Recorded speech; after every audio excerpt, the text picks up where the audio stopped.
Lalaki sa Bato, Camarines Sur, mayo na nin buhay kan madukayan kan mga nag-aging parasira. Kikilat na naeksperyensya kan Lunes na banggi, iyo ang pigtutok dong rason kan biglang pagkagadan kan lalaki. Uyan report ni Jessica Kalinog. Nakuanan sa CCTV ang pagtama kan kikilat sa Puunin Kahoy sa Barangay Liboton, Naga City pasado alas 12 kasuudma. Sigun sa mga construction workers sa lugar, bigla na sa nasubuot na nagliwanag. Sa kasinda nakadangog din makusog na pagsabog. Nagirigda ako diba sa barak, so nakailing ako dito sa parting iniyo. Maluwas nga ni kuta may babakalon. Kaya lang, pag maansyas ako magluwas, biglang nag-ilaw, yun, nagputok na. Sa Banwaan, Manin, Bato, Camarines Sur, mayo na ninbuhay kan madukayan ang 26 anyos na lalaki sa porsyon kan Danau sa Barangay Salvacion. Pigtutubudan na tinamaan ininin kikilat. Sigun sa Bato Municipal Police Station, bigla sa nang nagraot ang panahon kan bangging ito, asin haros 30 minutos man na nagdagos-dagos ang kikilat. Pero before ka ito, nagduman si biktima, kaibanan si father niya, para nga ni manggasira.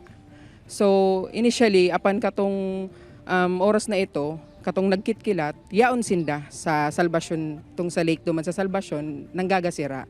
And dahil biglang nagrout si panahon, ining biktima, nakitkilatan. Taga-barangay San Roque Madawon sa Banwaan ni Nabwa ang biktima. Lunad ang mag-ama kan magkasuway na baroto para magsira. Istorya ni Tatay Julito, dahin niya na nahiling an sa iyang aki sa pigpwestuhan ka ini, kaya naghuna siyang nakapuli na ini kan magraot ang panahon. Kan kinaagahan na mayo pa ini, tulos na siyang naghagad nin tabang sa paghanap digdi. Nag-apot ako kan bantay. Kung pwede nga niya ako, itong baroto nga niya ako, kung yan niya ito yung bangka. Ito na nangyari, pinagakot na itong gakot kan bangka, pinag-ila na. Paglataw kan sarong sa pinag-uupuan, naglutaw siya, yung niya ako, hindi ho.